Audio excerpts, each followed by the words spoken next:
This story is titled, "We're Taking Your Office Space," Dad said over dinner. I nodded and said, "Okay, I'll clear it out tomorrow." The next morning, I found a new apartment without telling them. And now they are calling me nonstop because they cannot afford to live without my help. Hey everyone! Before we jump into today's video, I need your help. We've noticed the channel is losing some traction, and subscribing is one of the best ways you can support us. It's quick, free, and it helps us keep bringing you awesome content. Your support means the world. Let's keep this channel growing together. Thanks so much. Now let's start the video. "We're taking your office space," my old man announced over dinner last night. Not asked, told. I was halfway through my burger when he dropped it like he was commenting on the fucking weather. My stomach knotted up, but I forced this pathetic fake smile and muttered, "Fine, whatever, I'll clear it out tomorrow." In my head, though, I was thinking, are you serious with this shit again? See, 26 male, still living at home after getting my CS degree because Bay Area rent is insane, and I've been trying to build up my web development business. That office space wasn't just a room. It was the converted garage where I've been working 60-hour weeks for the past 3 years, landing clients and building my portfolio while paying $850 a month rent to my parents, plus utilities, plus groceries half the time. My dickhead brother Ethan, 19 male, sat across from me with his smug little smirk, golden child extraordinaire, failed out of community college twice, but somehow mom and dad still think the sun shines out of his ass. He wanted my workspace for his streaming career, which consists of him playing Valorant badly for an audience of maybe 12 people. Ethan needs the space for his equipment, Mom chimed in, not even looking up from her phone. His followers are really growing, and this could be his big break. Yeah, all 38 of them. Meanwhile, I just landed a $5,000 contract last month that helped pay for the new water heater when theirs crapped out during Christmas. Not that anyone bothered to say thanks. Plus, Dad added through a mouthful of fries, "Your brother needs privacy. The living room isn't cutting it. Privacy. For the kid who hadn't contributed a single fucking dollar to this household." Meanwhile, I've been the one re-shingling the roof last summer, fixing Mom's car when it broke down, and upgrading the home network when Dad kept bitching about his Netflix buffering. I've dumped at least $9,000 into this place over the past year, and they act like I'm some random tenant they're doing a favor. Ethan kept grinning wider, like he'd won something. That's how it's always been. Him taking, me giving. Since we were kids, he was the special one who needed extra help, extra attention, extra everything. When I made honor roll, they nodded. When he passed a class with a C-, they took him out for ice cream. I stabbed at my fries, ketchup splattering on the tablecloth. Mom frowned at the mess, but honestly, I was too pissed to care. The garage was my space, my sanctuary from their bullshit. But clearly, I wasn't even entitled to that. "You can set up in the basement," Dad offered, like he was being generous. The fucking basement.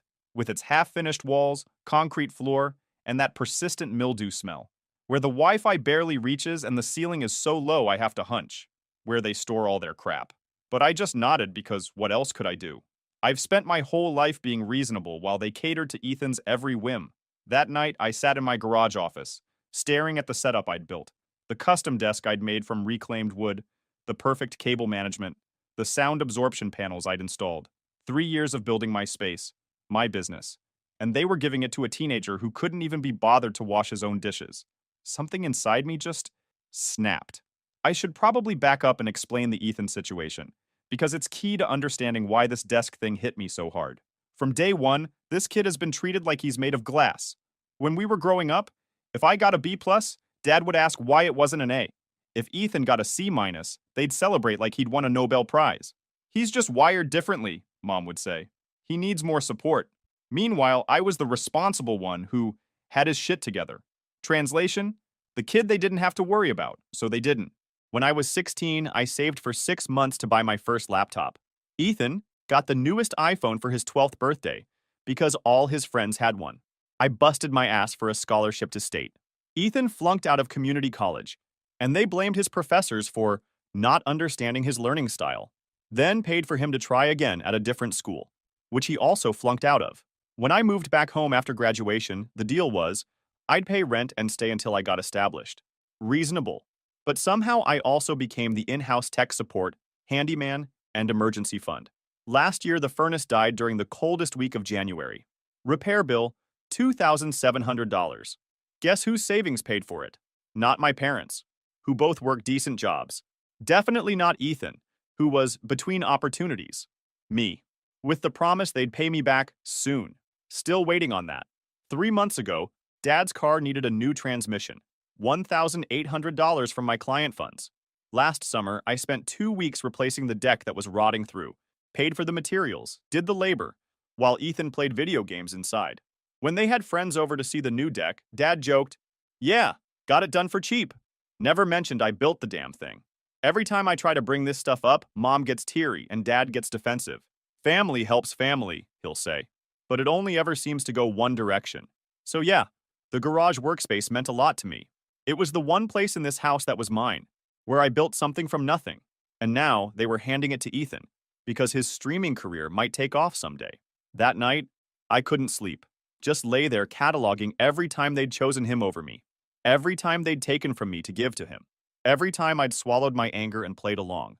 Not anymore. The next morning, I skipped the usual family breakfast. Couldn't stand to look at Ethan's smug face or listen to Mom talk about how they'd redecorate my workspace for him.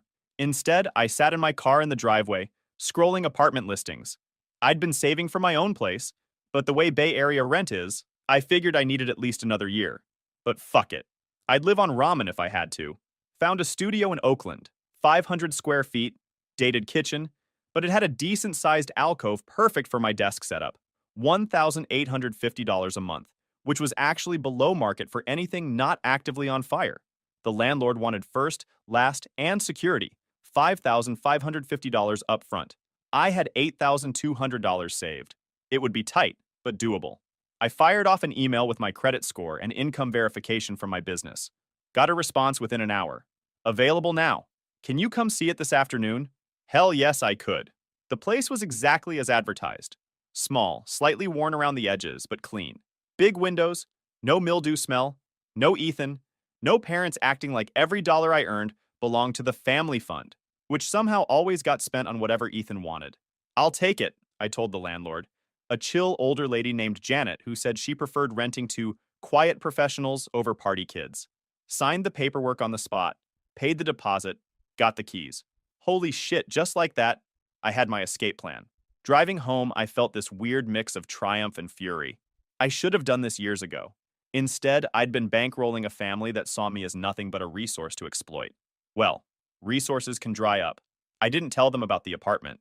Instead, when Mom texted asking if I could pick up groceries on the way home, I wrote back, sure, like nothing had changed. But I didn't buy the usual $200 worth, just milk and bread, the bare minimum. Where's the rest? She asked when I walked in with one sad little bag. Budget's tight this month, I said, shrugging. Figured we could all chip in. The look on her face, like I'd suggested we start eating the furniture. But you always get the groceries on Tuesdays. Yeah, well, things change. Dad was in the garage, my garage, measuring for Ethan's new streaming desk they were planning to buy. A $600 gaming setup they'd somehow find money for, despite claiming poverty whenever I mentioned the $4,500 they owed me. Hey, the printer's jammed again, he called out when he saw me. Can you take a look? Normally, I'd drop everything to fix it. 20 minutes of my life to extract whatever paper Ethan had crammed in there wrong. Not today. Can't, I said. Client deadline. Can it wait? Your mother needs to print some work stuff. Nope. Bills to pay. I walked past him to my soon-to-be ex-office and started casually sorting through my things. Not packing, not obviously, but taking inventory. That night, the printer remained jammed. Mom had to go to Kinko's. Dad grumbled about family responsibilities. I just worked on my laptop, wireless headphones on, a small smile playing at my lips. The next day, Ethan cornered me in the kitchen. Dude, can you drive me to Brandon's? My car's making that noise again. His car. Actually, my old Honda that I'd fixed up and stupidly sold to him for half its value when he got his license, which he hadn't maintained once. Take the bus, I said, not looking up from my coffee. The bus? It's like 5 miles. Sounds like a personal problem. He stormed off to whine to Mom. 10 minutes later, she appeared. That disappointed look she'd perfected. Ryan, your brother needs a ride. It would only take 20 minutes. I've got work. You're just sitting there drinking coffee. Yeah, on my break. From work. That pays my bills. And yours, apparently. Her mouth opened, then closed. She wasn't used to pushback from me. Small rebellions. But man, they felt good. By day 3 of Operation Take Back My Life, cracks were showing in the family system. The lawn, which I'd mowed every Sunday since high school, was getting shaggy. The dishes were piling up in the sink. Usually I loaded the dishwasher without being asked. The Wi-Fi kept dropping because I hadn't reset the router in the usual spots where it got glitchy. Little things. Things they'd taken for granted that I would handle. Dad finally approached me Thursday night, awkwardly hovering in my doorway. So, the lawn's getting kind of out of control. I glanced up from my laptop. Yep, sure is. I figured you were going to mow it last weekend. Nah. A long pause. Are you going to mow it this weekend? Wasn't planning on it. Back to my screen. He shifted uncomfortably. Is something wrong, Ryan? You seem off lately. That was Rich. 3 years of using me as their personal handyman, ATM, and emotional support human, and now he notices something's off. Just busy with work, I said blandly. Well, we're family. We all need to pitch in. I finally looked up at him, letting the words hang there. We all need to pitch in. When was the last time Ethan had pitched in with anything? When had Dad last fixed something instead of waiting for me to do it? Sure, I said finally. I'll add it to the list. I didn't specify what list, but I was definitely keeping score. The next morning, I woke up to raised voices downstairs. Peeked over the banister to see Ethan and Dad arguing about the yard. Why do I have to do it? That's Ryan's job. Your brother's busy. Just do it this once. But I have a stream scheduled. My followers are expecting me. All 38 of them, I thought. Then reschedule it.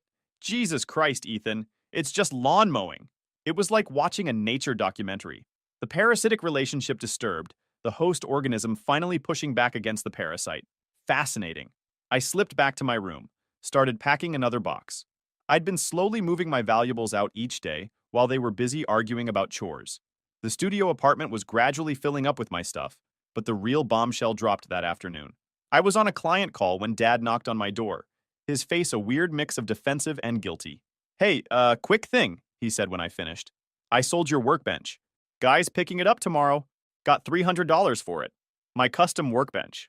The one I'd built from scratch, with the perfect height for my ergonomic setup, the built-in cable management, the adjustable monitor arms. You sold my property without asking me? My voice was dangerously calm. Well, Ethan needs a proper streaming desk. And since you're moving to the basement anyway, so you just decided my stuff was yours to sell. He had the grace to look embarrassed. I figured you'd be fine with it. It's for your brother's career. His career, I repeated flatly. Right. Look, we'll split it with you. You can have $100, a third, of the money, for my bench, that I built, with my own hands and my own money. Keep it, I said, turning back to my computer. Consider it my investment in the Bank of Ethan. Seems to be the only place my money goes around here anyway. He left, confused, but relieved I hadn't pushed back harder. As soon as the door closed, I booked a U-Haul for Saturday morning. By Friday, I'd moved about 70% of my belongings to the new apartment. Nothing obvious. TV still in place, bed still made, but clothes, important documents, my good computing equipment, all quietly relocated while they went about their days. The family dynamic was deteriorating fast. Ethan had half-assed the lawn, leaving patches uncut and the edges looking like hell. Dad had attempted to fix the printer, only to break it worse. Mom was getting increasingly snippy about the state of the house. I moved through it all like a ghost, doing the bare minimum. Made my own meals. Cleaned only my own dishes. When the internet went down for the third time that week and Mom called out, "Ryan, the Wi-Fi's acting up again," I just called back, "Try unplugging it." Small satisfactions. Friday night, Dad cornered me again. Look, about your workbench. If you really want to keep it, I can call the guy back. Too little, too late. Don't bother. Ethan's pretty excited about setting up the garage. Maybe you could help him get everything arranged this weekend? You know, make it a brother thing? I almost laughed in his face. A brother thing? After they'd taken my space, tried to sell my property, and treated me like the help for years? I've got plans, I said. What plans? My plans. I brushed past him, headed to my room to pack the last essentials. He followed me up, hovering anxiously. Ryan, what's going on with you lately? Your mother's worried. Of course, not I'm worried, but your mother's worried. Classic dad deflection. Nothing's going on, I said, carefully neutral. Just establishing some boundaries. Boundaries? We're family. And there it was. The magic word that was supposed to excuse everything. Family. The get-out-of-jail-free card they played whenever they wanted something from me. Yes, I agreed. We are family. Which is why it's interesting that when Ethan wants something, it's, we need to support each other. But when I need something, it's, you're an adult. Figure it out. Dad's face flushed. That's not fair. We've supported you plenty. Name one time in the last year you've helped me with anything. One time you've put my needs first. He opened his mouth, then closed it, then tried again. We let you live here, don't we? I pay rent, $850 a month, plus utilities, plus groceries half the time, plus every emergency repair in this house. I'm not living here, Dad. I'm subsidizing all of you. That's ridiculous. You're twisting things. Am I? How much have I spent fixing this place up in the last year? The furnace, the deck, your transmission? Over $8,000. How much has Ethan contributed? Ever? He didn't have an answer for that. And now you're taking my workspace, the one place in this house that's actually mine, and giving it to him, then selling my property without asking. So tell me again how this is a two-way street. Dad's expression cycled through anger, defensiveness, and finally, uncomfortable realization. We didn't think. No, I cut him off. You didn't? I turned back to my closet, started pulling out the last of my clothes, not bothering to hide it now. What are you doing? Dad asked, his voice suddenly uncertain. Packing. For what? I stopped, looked him dead in the eye. I'm moving out. Tomorrow.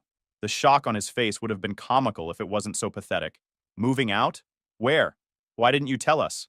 Signed a lease last week, and I'm telling you now. But the basement. We figured that I'd keep bankrolling this household while you guys kept taking? Yeah, that was the plan, wasn't it? He didn't deny it, which told me everything. Ryan, let's talk about this. Your mother will be upset. I'm sure she will be. The ATM is leaving. He left, shell-shocked, and I heard the murmur of urgent voices downstairs. I kept packing, methodical and calm. The storm was coming, and for once, I wasn't going to be the one cleaning up after it. Saturday morning, U-Haul parked conspicuously in the driveway, me carrying out the last of my boxes while the family watched in various states of distress. Mom was crying, of course, her go-to manipulation tactic. I don't understand why you're doing this. Why not talk to us first? Like you talked to me before deciding to take my workspace.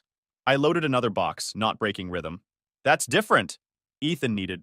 Ethan always needs. Ethan always gets. I'm just finally taking myself out of the equation. Dad was alternating between anger and bargaining. This is childish, Ryan. Running away because you didn't get your way. Not running away, I corrected, hefting my computer tower into the truck. Moving on. There's a difference.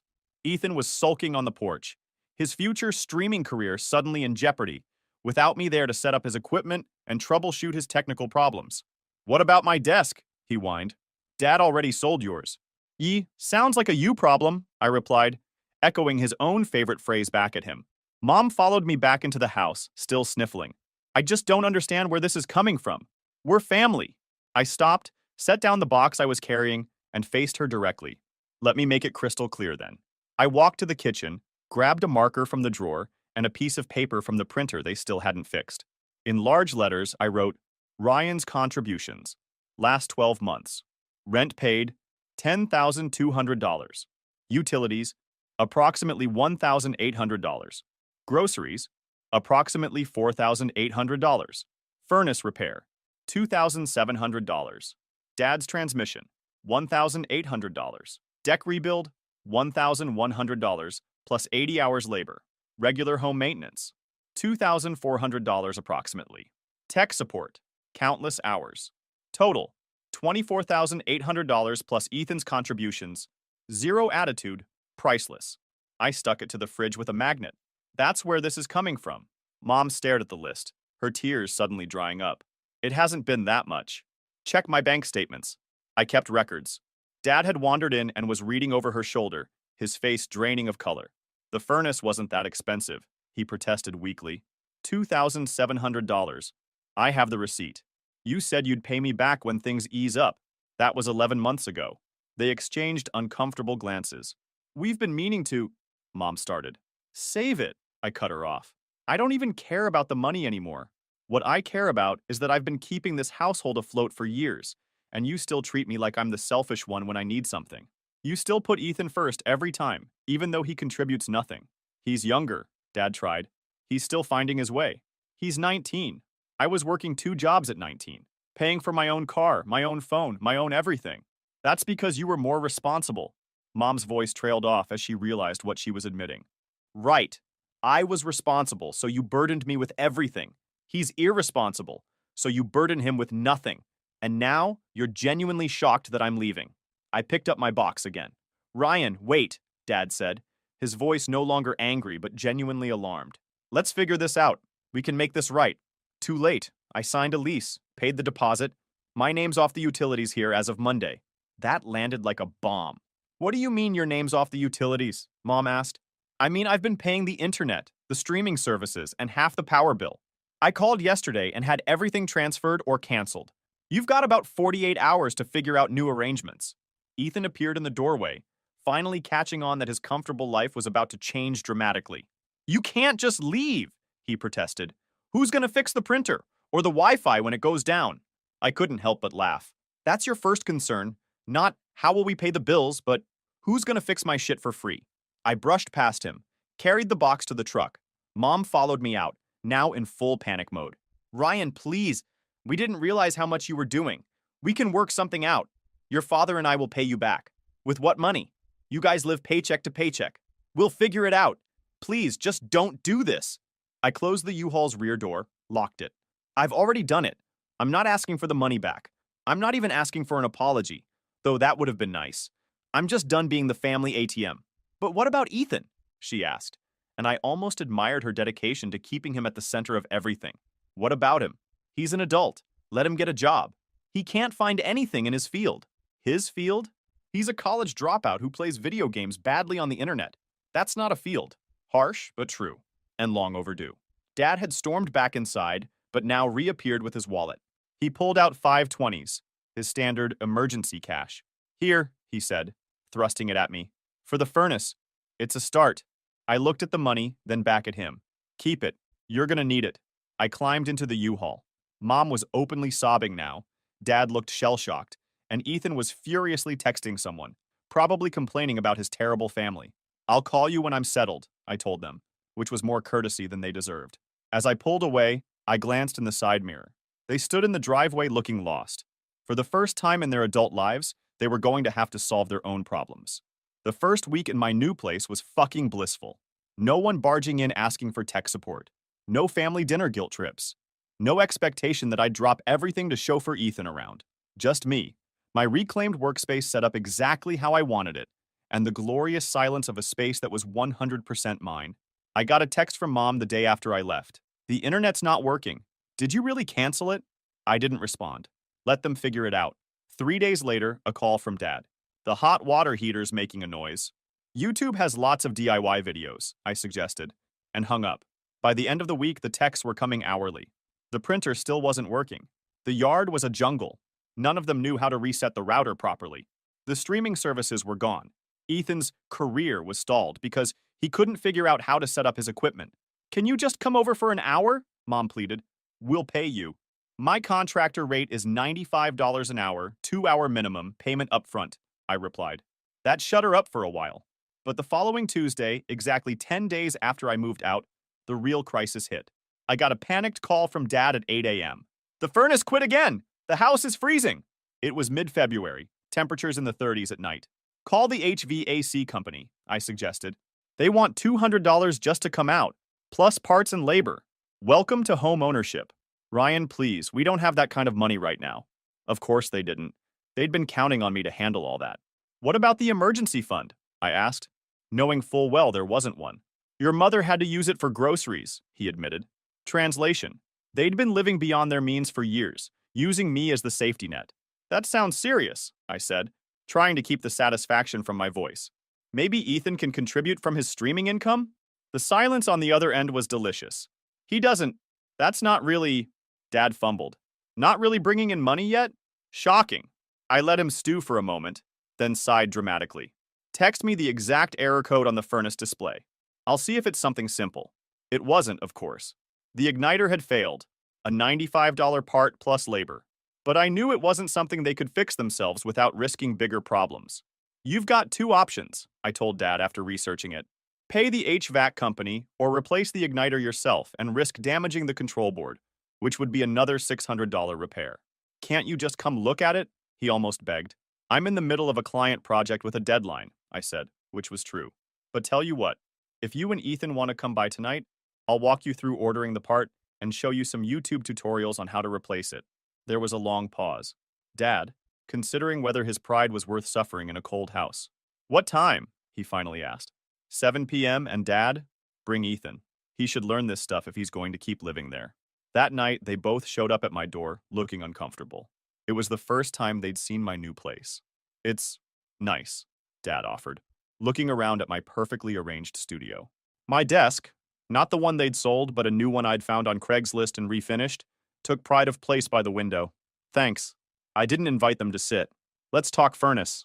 I pulled up the manual for their unit, showed them exactly which part they needed, where to order it, and how to install it. I don't think I can do this, Dad admitted, staring at the diagram. I definitely can't, Ethan added, not even bothering to hide his lack of interest. Then you'll need to call the HVAC company. Ryan, please. Dad tried one more time. We really don't have the money right now. Couldn't you just… No, I said firmly. I couldn't. But we're If you say family, I'm going to close this door right now, I warned him. Family goes both ways. And for years, it's only gone one way with us. He swallowed whatever he was going to say. Look, I softened slightly. I'll make you a deal. I'll come fix the furnace this one time. But in exchange, we're going to have a serious family meeting about finances and responsibilities. All cards on the table. And Ethan starts contributing. Real contributions, not promises. Dad looked relieved. Deal. Absolutely. Ethan frowned. What do you mean, contributing? I mean you get a job. A real one with a paycheck. You pay rent. You do chores without being nagged. You learn how to fix basic household stuff, so it doesn't all fall on Dad now that I'm gone. But my streaming is a hobby, not a career. Not yet, anyway. You can stream on your days off, just like any other hobby. He looked like he wanted to argue, but Dad shot him a warning look. Fine, Ethan muttered. The next day, I went over and fixed their furnace. It took about an hour, start to finish. Then I called a family meeting at the kitchen table. I laid it all out, their actual expenses versus income, the reality of what it would cost to replace all the services I'd been providing for free, and a proposed budget going forward, including $250 per month rent from Ethan. That's not fair, he protested. I don't have any money. That's why you'll get a job, I explained, like I was talking to a toddler. McDonald's is hiring. So is Target. So is every warehouse in the area. Those aren't real jobs. They pay real money. Money you need. Mom looked teary again. Ryan, he's not like you. He struggles with… With what, exactly? He's not disabled. He's not sick. He's a perfectly healthy 19-year-old who's been allowed to coast because it was easier than holding him accountable. Dad surprisingly backed me up. Your brother's right, Ethan. Things need to change around here. The look of betrayal on Ethan's face was priceless. He wasn't used to Dad taking anyone's side but his. This is bullshit, he declared, standing up. I'm not getting some lame-ass job just because Ryan decided to be a dick about money. Yes, you are, Dad said, his voice firmer than I'd heard it in years. Or you're finding somewhere else to live. Holy shit. Actual parenting happening before my eyes. Ethan stormed out, slamming his door like the adult he definitely wasn't. He'll calm down, Mom said, but she sounded uncertain. And if he doesn't? I asked. Dad sighed heavily. Then he really will have to figure something else out. We can't keep going like this. I hadn't expected that. Maybe, just maybe, they were finally getting it. What about you? I asked. I meant what I said about all cards on the table. I've been subsidizing this household for years. That stops now. They looked at each other, then nodded slowly. We'll figure it out, Dad said. Get on a budget. Maybe pick up some extra shifts. Good, I said, standing up. I'll check in next week to see how it's going. As I headed for the door, Mom called after me. Will you come for dinner sometimes? Not to fix things, just to visit. I paused. Maybe, once you guys get your house in order. Literally and figuratively. 3 weeks later, Ethan got a job at a warehouse. Entry level, but decent pay. The look on his face the first time he had to hand over rent money to Dad was something I'll treasure forever. Dad dug out his old tools and started learning basic home repairs from YouTube. Mom set up a real budget and stuck to it. They even started paying me back for the furnace. Small amounts, but regular. And me? I'm killing it at my new place. Business is booming now that I don't have family drama eating up my mental bandwidth. I've got boundaries. I've got peace. I've got that satisfying feeling that comes from watching people finally face reality. I still go over for dinner occasionally, but now when something breaks, I don't automatically jump up to fix it. I watch as Dad and Ethan figure it out together. It took burning it all down to build something better. And I don't regret it for a second. Final update. It's been half a year since I moved out and forced my family to face reality, and the transformation is actually kind of shocking. Last weekend, I stopped by for the monthly family dinner we've established. On my terms, where I'm a guest, not the household ATMR repairman. The lawn was actually mowed. The kitchen sink wasn't piled with dishes. And most surprisingly, Ethan wasn't glued to his gaming setup. Turns out, the golden child learned some harsh lessons these past months. His streaming career hit a wall fast once he had to balance it with his warehouse job. No more 12-hour gaming marathons when you've got an 8-hour shift moving boxes. He bitched about it constantly at first, according to Mom, but something unexpected happened. He got promoted to shift lead last week, Dad told me proudly over pot roast. Youngest one they've ever had in that position. Ethan actually looked embarrassed by the praise, which was new. It's not a big deal. Just means more responsibility for barely more money. Welcome to adulthood, I said, but without the bite I would have had before. The real shocker came after dinner, when the dishwasher made a weird grinding noise mid-cycle. Shit, Dad muttered.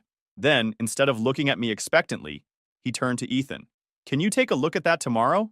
Probably just something caught in the filter. And Ethan just nodded, like this was normal, like he'd been handling household maintenance all along.